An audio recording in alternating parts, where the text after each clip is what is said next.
हे दोस्तों नमस्कार। एक बार फिर से स्वागत है आपके अपने यूट्यूब चैनल देव जी के ट्रिक्स में। तो दोस्तों यहाँ पर डेली शाम 5 बजे यहाँ पर मॉडल टेस्ट पेपर जो कि आपका हिंदी का है सॉल्व कराया जा रहा है। चलिए गुड इवनिंग सभी को गुड इवनिंग। चलिए तो यहाँ पर चलिए स्टार्ट करते हैं। यहाँ पर पहला क्वेश्चन दिया है, कह रहे हैं नदी का जल ठंडा है का सामान्य बहुवचन क्या होगा। चलिए जवाब दीजिए, इसका सही जवाब क्या हो जाएगा।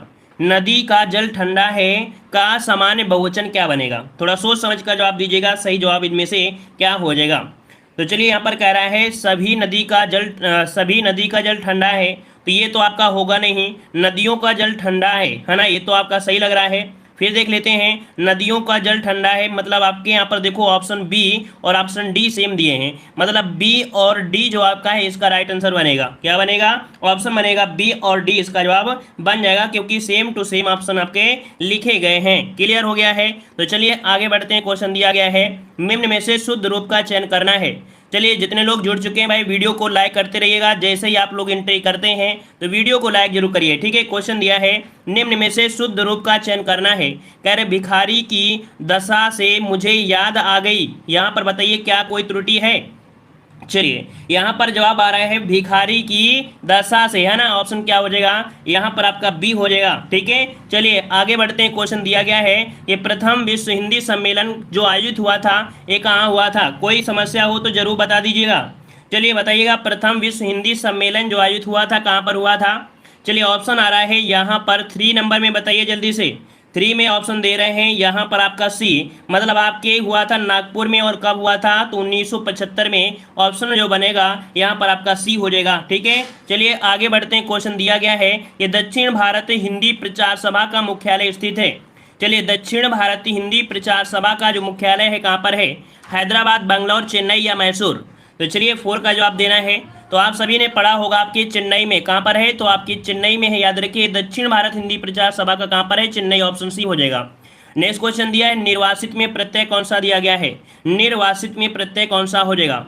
तो देखो यहाँ पर पूछा गया प्रत्यय, लेकिन काफी लोग यहाँ पर नहीं में जवाब दे रहे हैं, लेकिन प्रत्यय पूछा गया। प्रत्यय क्या होता है? शब्दांश के लास्ट में होता है। तो यहाँ पर देखो क्या हो जाएगा, निर्वास। निर्वास तो हो जाएगा, लेकिन इत आपका निकल कर आएगा। तो ऑप्शन जिसका आ रहा है यहाँ पर आपका डी नंबर, राइट आंसर आपका बनेगा डी। चलिए आगे बढ़ते हैं। क्वेश्चन दिया गया है दीपक की जेब में 10 रुपए हैं, वाक्य में प्रयुक्त काल में बताइए कौन सा काल है। कह रहा है दीपक के जेब में 10 रुपए हैं, है ना, ये पूछा गया है। तो यहाँ पर क्या बन सकता है? संदिग्ध क्या है? तो संदिग्ध नहीं हो सकता है, क्योंकि 10 रुपए हैं तो हैं, है ना। अपूर्ण आपका दिया है तो ये भी नहीं होगा। यहाँ पर भविष्य ये भी नहीं होगा। तो ऑप्शन क्या हो जाएगा? पूर्ण वर्तमान काल। ये जो आपका सेंटेंस है एक ऐसा है तो पूर्ण वर्तमान काल का है। ऑप्शन आपका जिसका भी राइट आंसर आ रहा है डी, क्लियर हो जाएगा। चलिए आगे बढ़ते हैं। अथ का विलोम शब्द क्या होता है? बिल्कुल इजी क्वेश्चन दिया गया है। चलिए अध का विलोम शब्द क्या हो जाएगा, यहाँ पर जवाब दीजिएगा। 7 नंबर का सही जवाब क्या हो जाएगा। बिल्कुल इजी क्वेश्चन हम आप लोगों से पूछा है, इसका आप लोग ऑफलाइन कमेंट में कमेंट जरूर करिएगा, ठीक है। चलिए आगे बढ़ते हैं। क्वेश्चन दिया है मृदुल का विलोम शब्द क्या होता है। चलिए मृदुल दिया गया है, मृदुल, है ना। मृदुल यहाँ पर पूछा गया है और आपका जवाब क्या बन जाएगा। तो देखो यहाँ पर जैसे कोमल होता है ना, मृदुल मतलब क्या होता है? कोमल।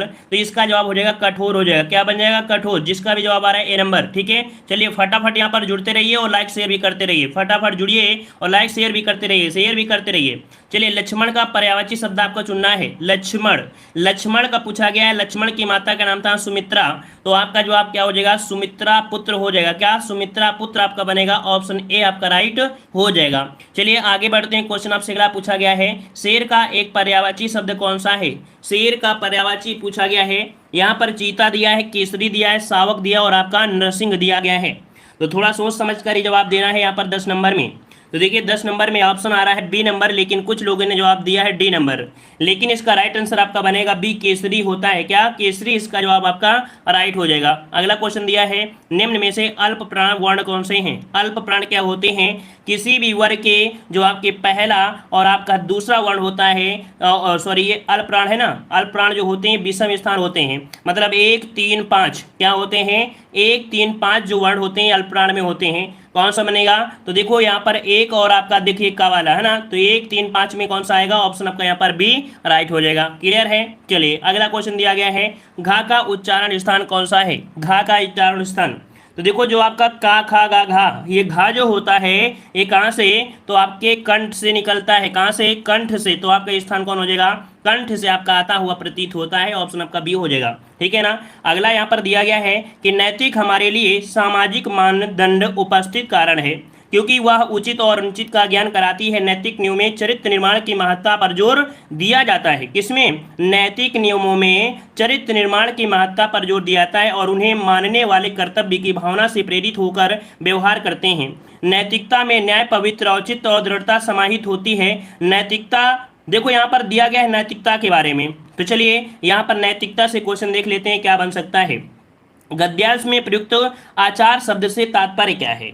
यहाँ पर दिया गया है आचार, और आचार से तात्पर्य क्या बनेगा? तो यहाँ पर याद रखिएगा 13 नंबर में कुछ लोग जवाब दे भी दिए हैं। यहाँ पर व्यवहार होता है, आचार व्यवहार है ना, बोल देते हैं ना व्यवहार। अगला दिया गया है नैतिकता धर्म से संबंधित है। क्यों?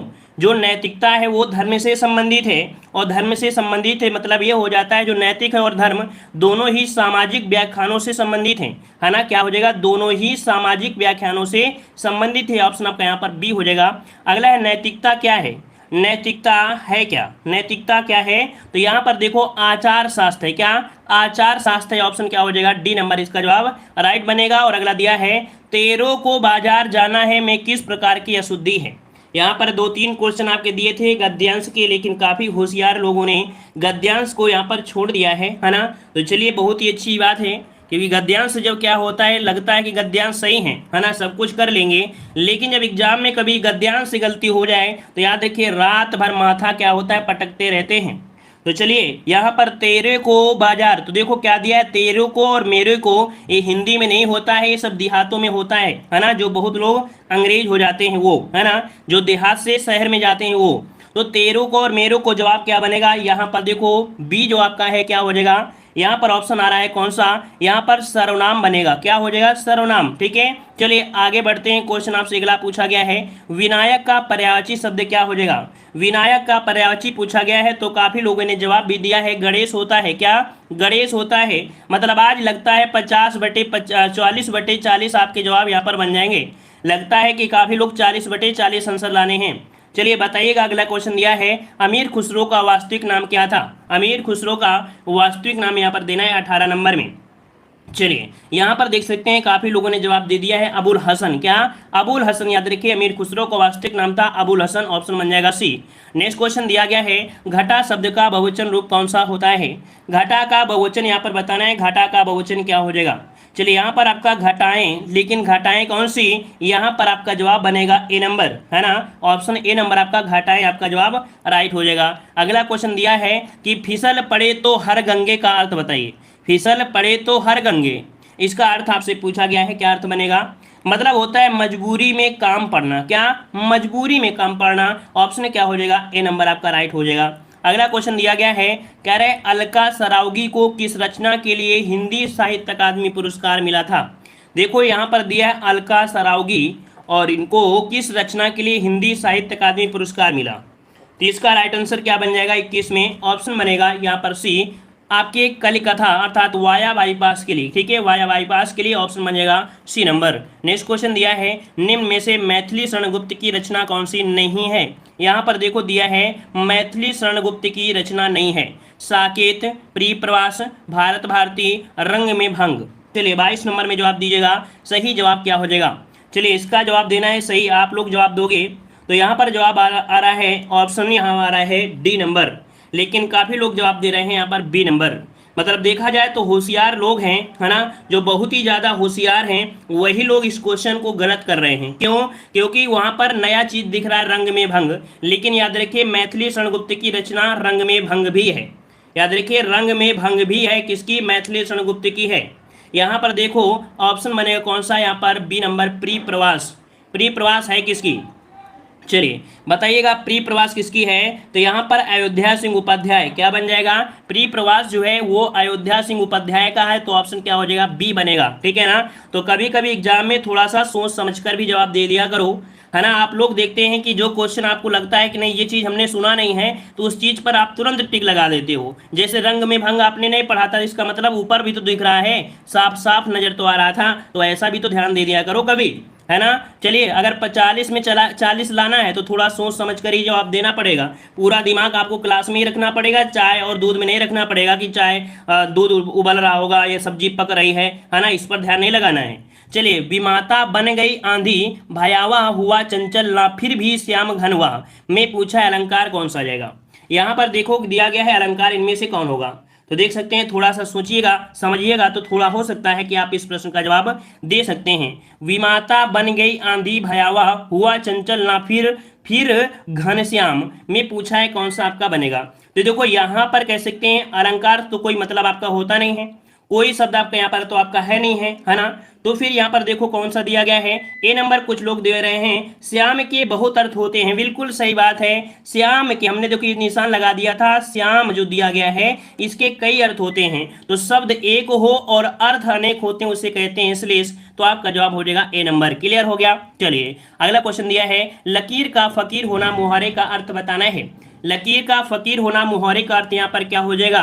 तो चलिए 24 नंबर की बात करते हैं। तो यहाँ पर देखो दिया गया है पुरानी परिपाटी पर चलने वाला, है ना, सबसे अलग रहने वाला, बहाना बनाने वाला, बहुत घमंड करने वाला। तो क्या बन जाएगा, ये नंबर पुरानी परिपाटी मतलब पुराने रीति रिवाजों पर चलने वाला होता है ना। ऑप्शन क्या हो जाएगा, ए नंबर आपका होता है ना। जैसे बहुत पहले के बूढ़े होते हैं, वो दूसरी कास्ट में शादी होने नहीं देंगे, बोल देंगे जब तक हम जिंदा हैं तब दूसरी कास्ट में शादी नहीं कर सकते हो। यही होता है लकीर का फकीर, मतलब पुरानी परिपाटी चलने वाला, पुराने रीति रिवाजों पर चलने वाला, है ना।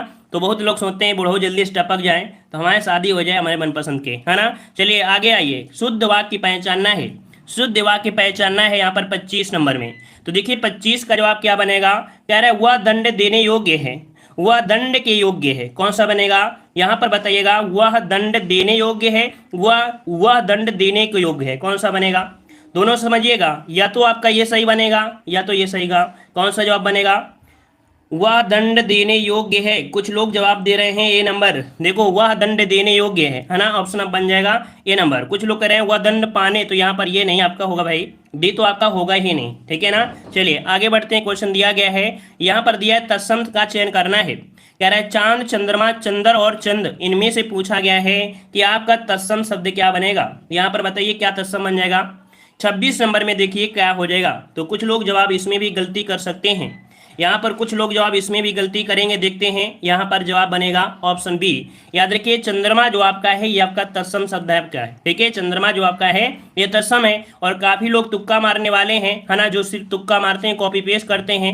तो भाई जब भी हमने बताया कि जब चांद की बिंदी होती है वो हमेशा तद्भव होता है, तो ये तो आपका हो ही नहीं सकता था, ठीक है। ऑप्शन बनेगा बी। नेक्स्ट क्वेश्चन दिया है तत्सम शब्द का चयन करना है। खेत, नहर, निर्मम और आपका बहाव। तो देखिए यहाँ पर हमने बताया था जब भी कभी रा उड़ा हो, है ना, रा उड़ा होता है तो वो भी लगभग आपके कहाँ होता है, तत्सम में होता है। ऑप्शन सी हो जाएगा।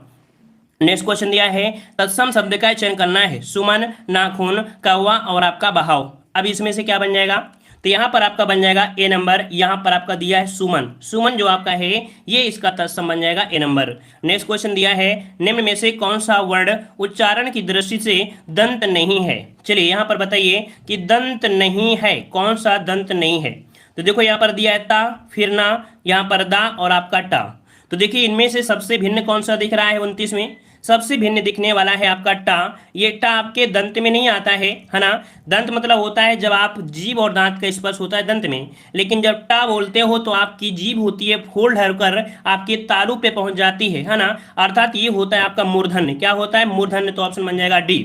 नेक्स्ट क्वेश्चन आपसे अगला पूछा गया है, कह रहा है सूर्य के उदय होने वाला स्थान आपको बताना है। सूर्य के उदय होने वाला स्थान बताना है। जो लोग पहले जुड़े थे या बाद में जुड़े थे और लाइक नहीं किया है तो लाइक भी यहाँ पर करते चले, ठीक है। लाइक भी आप लोग करते रहिए साथ साथ में, जैसे ही टाइम मिलते तो लाइक भी करिए। चलिए सूर्य के उदय होने वाला जो स्थान होता है उसे हम लोग क्या कहते हैं, तो 30 का ऑप्शन बन रहा है ए, उदयाचल कहते हैं। क्या, उदयाचल। इसका राइट आंसर आपका ए हो जाएगा, उदयाचल। नेक्स्ट क्वेश्चन आपका दिया है इत्यादि का संविच्छेद क्या है। इत्यादि का संविच्छेद पूछा गया है। चलिए यहाँ पर 31 नंबर में, तो यहाँ पर देखो इत धन आदि क्या बनेगा, इति धन आदि, मतलब आपका जवाब क्या हो जाएगा।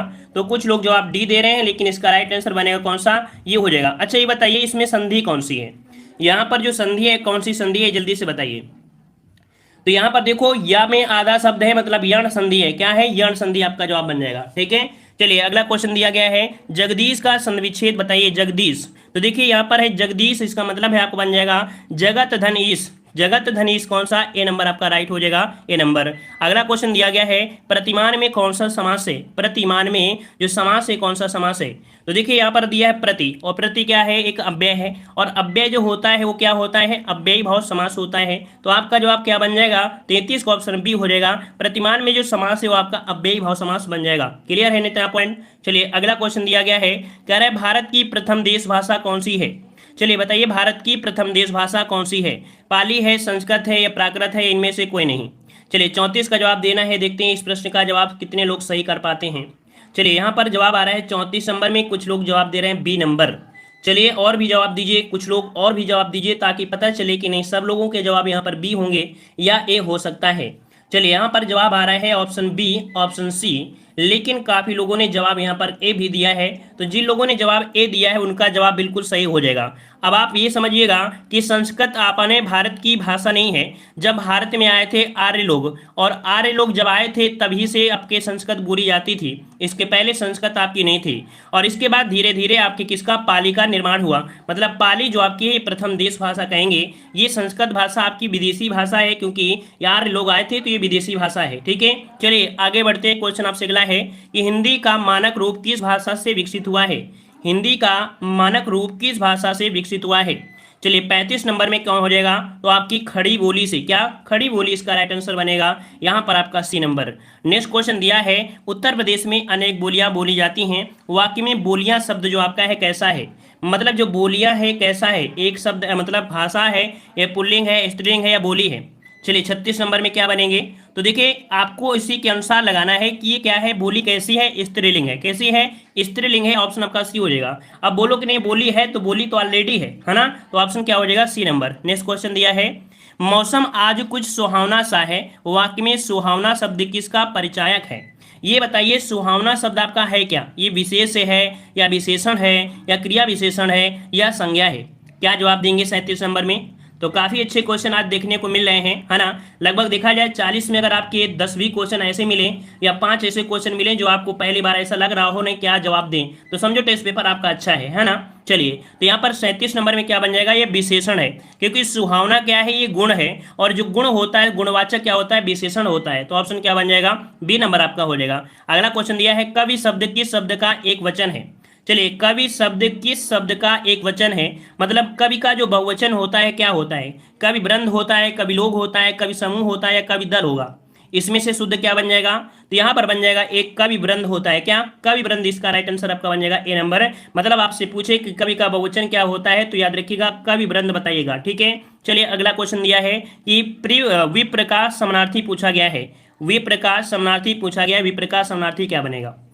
तो देखिए विप्र का समानार्थी याद रखिए, ये भी आपका टफ क्वेश्चन है ना? इसमें भी गलतियां हो सकती हैं। 39 नंबर में तुक्का लग जाए तो बात दूसरी है, वैसे गलतियां 90% हो सकती हैं। तो देखिए 90 का ऑप्शन आपका यहाँ पर आ रहा है डी, लेकिन कुछ लोग ए दे रहे हैं, लेकिन काफी लोग जवाब सी दिए हैं। ये है आपके किसका? आपके ब्राह्मण का समानार्थी है। 39 का ऑप्शन सी हो जाएगा।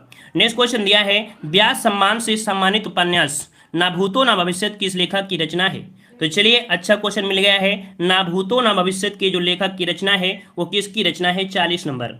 तो 40 का जवाब यहाँ पर देख सकते हैं आ रहा है ऑप्शन सी। मतलब आप लोगों ने हिंदी साहित्य को अच्छे से पढ़ लिया है। याद रखिए ऑप्शन आपका हो जाएगा कौन सा? सी, नरेंद्र कोहली। यहाँ पर जवाब हो जाएगा सी, नरेंद्र कोहली हो जाएगा। वैसे भी अगर यहाँ पर देखा जाए तो तुक्का मारते तो आप इसी को मारते। क्यों? कि इन सब में से आपने जो पढ़ा था नरेंद्र कोहली को पढ़ा था, है ना? तो जो चीज़ आपने पढ़ा होता है, भले ही क्वेश्चन गलत हो, क्वेश्चन कुछ भी कह रहा है, लेकिन जो आपने पढ़ा है, जो चीज़ आपको सरल लगती है देखने में सुनने में, वही आप लोग आंसर लगा देते हैं। तो यहाँ पर ये बताइए 40 नंबर हमने सॉल्व कराया, तो ये बताइए 40 में किसके किसके 40/40 आए हैं? किसके 40/40 आए हैं? किसके यहाँ पर 40/35 आए हैं? और किसके 35 के नीचे आए हैं? वैसे देखा जाए तो 5 क्वेश्चन आपके बहुत ही रंगबाज थे, हीरो थे, है ना? नंबर 1 थे। तो 5 क्वेश्चन हम कह सकते हैं कि आप लोगों से गलती हो सकती है, लेकिन यहाँ पर कह सकते हैं 30 के नीचे अगर आए हैं तो समझो आप लोग बहुत कमजोर हो, क्योंकि यहाँ पर जो टेस्ट पेपर है दमदार आपका है। 30 के नीचे नहीं होना चाहिए हमारे हिसाब से।